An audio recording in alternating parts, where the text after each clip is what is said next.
The median age here, we're young. We're younger by almost 10 years. So, it's a vibrant, community. So, we're going to be around for a long time if we're young.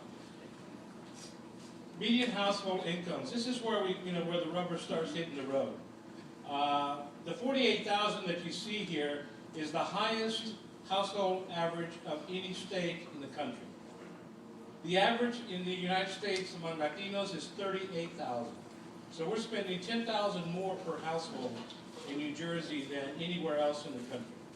So it tells you that there's a little bit, not necessarily what we say affluency, but there's a growing middle class, and that's good for you and your trade and import exports and things that you want to get into.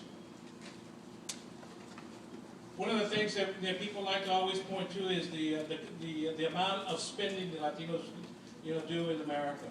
Right now, that number is somewhere close to about $1.2 trillion. $1.2 trillion a year. What company wouldn't want to have 1/10 of 1/10 of 1/10 of 1% of that market, right? Some people call it spending power. I don't. I call it indiscriminate spending. It's only power if we can leverage it. If we can get companies to to understand that we like to be at the board tables as well. We like to be represented among the leadership of corporations in America, especially the Fortune 500 companies who are basically carting off a lot of this money on a day-to-day kind of basis. New Jersey ranks 7th in the country in terms of spending. This number right now is higher than the 39 you see here. It's probably closer to about $50 billion a year. $50 billion. And when I talk about this, I talk about skin in the game. We've got skin in the game. We're not just here, just lollygagging and not doing anything. We're spending money. We're fueling the economy. We're putting something back in.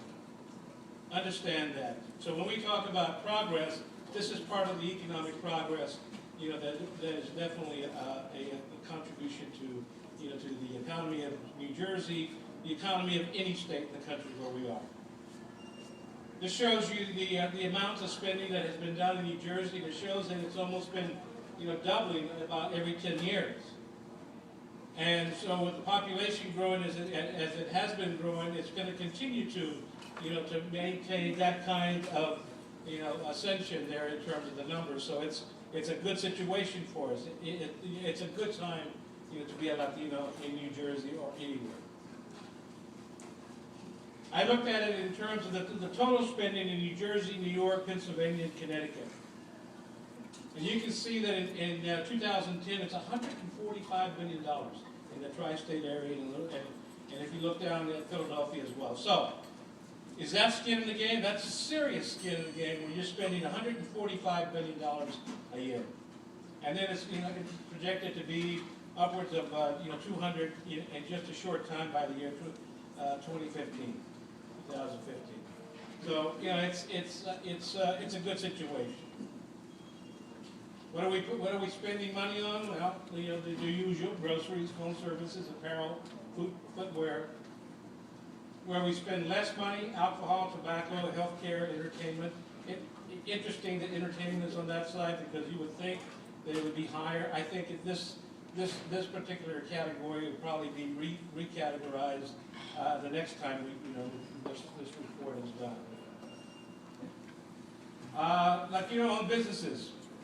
When Christina talks about the growth, the census definitely shows the growth. You can see from 2002 to 2007 that it grew 37%. So approximately 68,000 businesses, Latino-owned businesses. That was in 2007. So what we've done is we've projected it, even despite the recession, we put a slight growth rate on it, and the number is probably close to about 80 to 85,000. All right, so huge number. So and what are we churning out in terms of receipts? Well, in 2007 it's $10 billion. Today we guesstimate that it's somewhere in the ballpark of $12, $13 billion. Serious money. Is that skin in the game? Absolutely. Again, this is just a graph to show you the increase, you know, and how dramatic it's been. It's been, you know, 42% increase, so it's, you know, it's healthy. It's very healthy. Which counties, you know, are the counties that basically are home to the, you know, to Latino-owned businesses? I call them the Big Six. Unfortunately, Morris County is not in this, but they're neighboring counties. So everything is in the northeast corner of New Jersey. 52,000 businesses approximately. That represents more than 3/4 of all businesses that are Latino-owned in the state. So when we talk about, you know, where they are, it's a very tight, you know, area. We're talking only about 1,000 square miles. There's a high density there, and yet they continue to grow. But what we're seeing also is that we're seeing some shifts and some growth in other counties to the south. So you know, it's getting probably saturated in certain areas, depending on the jobs or depending on the company, and so companies are moving in a different direction.